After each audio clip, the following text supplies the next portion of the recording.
Hey everybody, it's Brooke with The Buttered Home and welcome to my messy kitchen.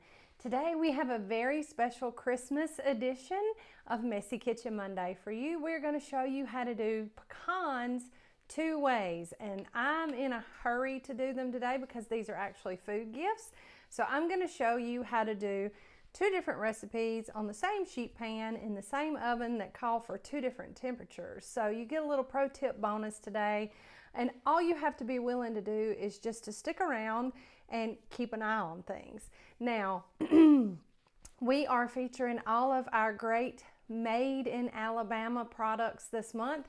Again, I am not a paid sponsor for any of them. I just am very proud of the state where I'm from and the people who do business here. Small business is the lifeblood of many states, not just in Alabama. And it oftentimes involves families. And more times than not, you will come across small businesses that have been in business for a long time and have been passed down from one generation to another. And we are proud, very proud to feature Priester's Pecans today. They are some of our favorite pecans and favorite people. This is a family-run business. It's only about 30 miles from my home, and they have a wonderful gift shop. I'm going to drop the link for their Facebook pages, for their retail, as well as their candies, and their website where you can find all kind of goodies. Again, I'm not a paid sponsor for them. My heart is just with Priesters, like so many other Alabama businesses.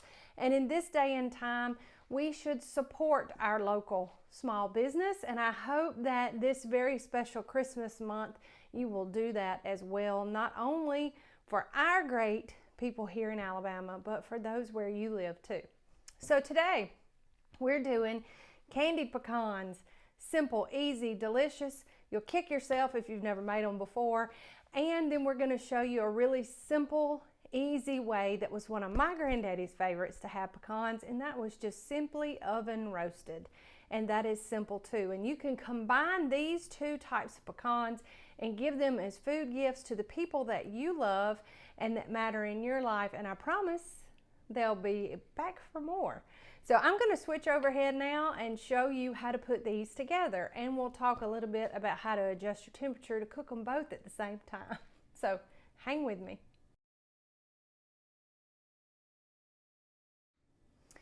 Okay, so this is really simple. All of our recipes over at thebutteredhome.com are easily modifiable to make more or less. So what we've done is we've made just the perfect amount just to give as a food gift. If you wanted to take some to your boss or your Sunday school teacher or your child's teacher at school, this is a great amount because we're doing a cup of pecan halves for each recipe.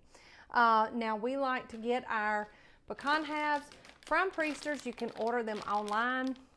They have many different variations that you can get, and these are raw pecans from this year's crop, and they are pecan halves. We like to do the whole half for these because these are treats in and of themselves. So we're going to mix up the easiest one of the two first, and that is the roasted pecans. And for that we have a cup of pecan halves in our pretty blue and white bowl. So to do that, it's so simple. It's not even really a recipe. I hate to even give it as such because it's just common sense and just really good simple flavors. So what we're going to do is we have a two tablespoons of melted butter, and we're just going to drizzle that right over the top of the pecans, and it really is that simple. It really is.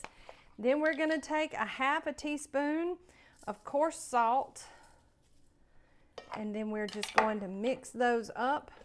Now you can do one of two things. The recipe actually says to put half of the salt on the pecans and then salt them again afterward. And you certainly can do that if you wanted to taste them and see and make sure they were not too salty.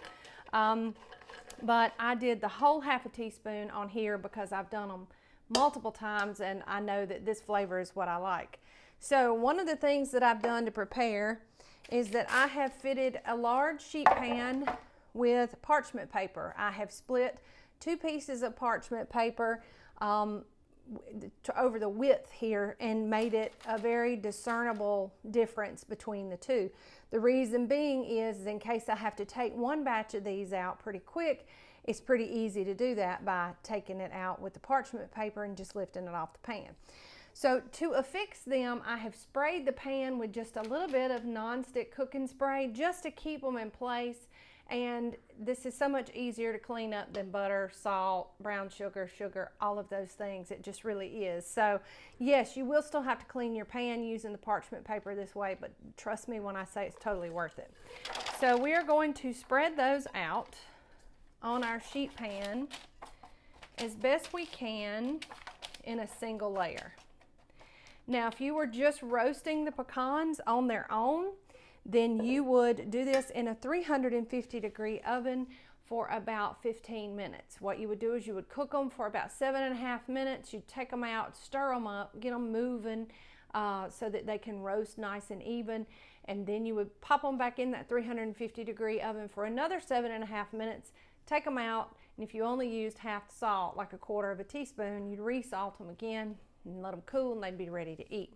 But we're doing things in a pinch today because it is Christmas after all, and if you're not in a pinch, then you're doing better than I am.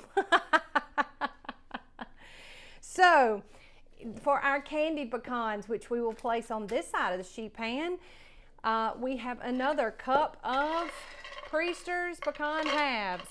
So very simple, very easy. I'm going to set those to the side because we have to mix up a few other things first. So in a small bowl, I have 1/4 cup of sugar and 1/4 cup of brown sugar. To that, I'm going to add 1.5 teaspoons of ground cinnamon. And then we're just going to mix those together. What a beautiful, wonderful smell. That smells like Christmas to me. That cinnamon and brown sugar. So delicious. And this is what's going to form a beautiful crust on these pecans that we're going to candy. Now, there is a trick to doing this. It's not just this and butter like you might think. It's a little bit more. And it is a little bit more labor intensive, but it's not hard and it's not impossible.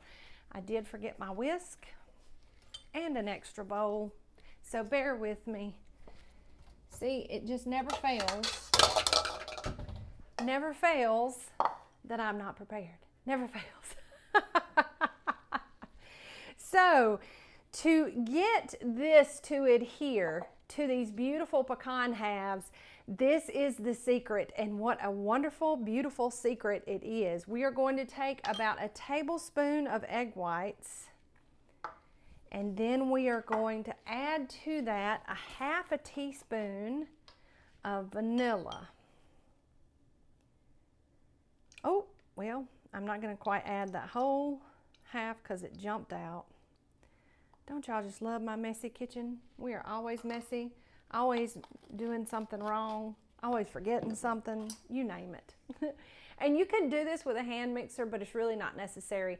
All we want to do is just whisk that vanilla and that 1 tablespoon of the egg whites just until it's frothy, and I can do that faster with this hand whisk than I can getting out my hand mixer and putting it all together. So we're going to do that now.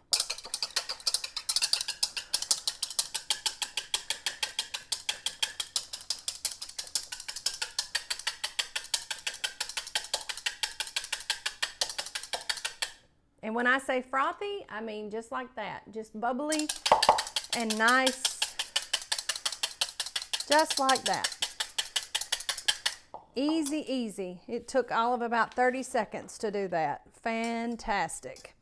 So now we are going to get our pecans and we're going to add our egg whites to the pecans because we want them to go on first.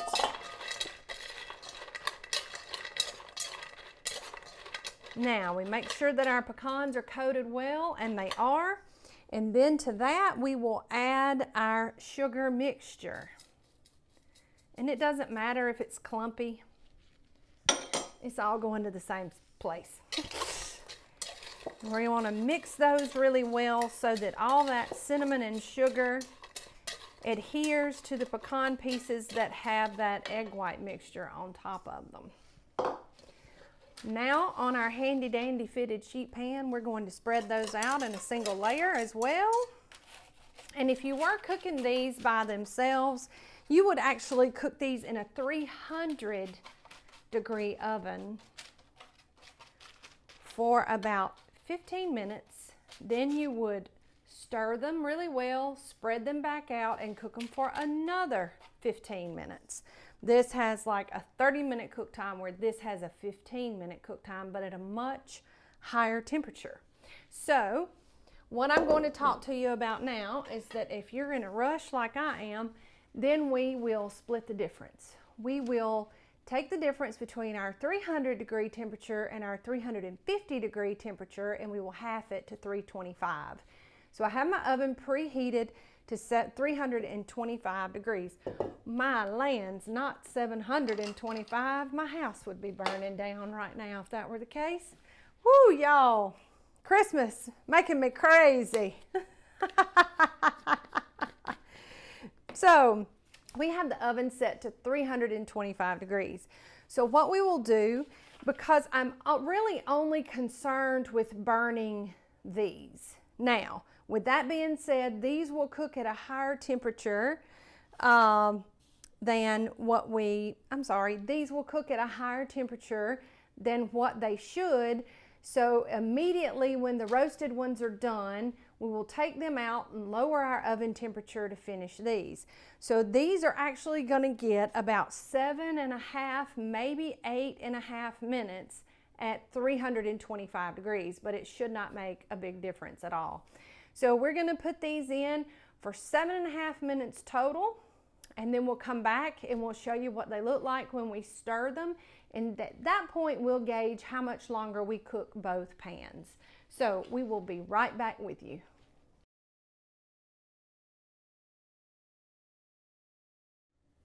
Okay, so we are back. We have finished about an 8-minute cook time on both. My house smells absolutely wonderful. So I am going to stir the roasted pecans, and they're starting to get a really nice, really dark brown color on them. So I know that they are probably close. I'm probably going to let them cook for about 8 minutes more. So I think at 325, we can give them just a minute or two longer, and they'll come out roasted just fine. Meanwhile, we're going to just check these and not stir them because they're not quite set yet. And you can tell that if you lift up on the parchment, they don't move. So I'm going to leave those alone for another 8 minutes. Then we will come back and stir those, probably remove these, lower our oven temperature, and then cook these for another 12 to 15 minutes until they're done in a 300-degree oven. So we're going to go back in at 325 for another 8 minutes or so to get these finished, and then another 8 minutes on here at a higher temperature than what we're normally going to cook those at. So when we lower the temperature for the oven for these back to 300, we will not cook them as long, and they'll get done a little faster without burning. So we will be back when they are done and show you the finished product of this wonderful food gift that we've done at the same time. Hey everybody, we are back. We have finished our total cook time, and we have a platter of 2 different kinds of extraordinary pecans.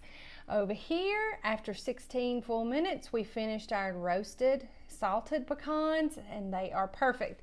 They have just the right amount of color on them to where they're smoky and salty and delicious. Then we lowered our oven temperature and we placed our candied pecans on the sheet pan alone, put them back in the oven, and they finished about an 11-minute cook time. So all in all, we still had a roughly 30-minute cook time on them. And now when you stir them up, you can either separate them individually or you can leave them in clusters like this. I kind of like to do a mixture of both.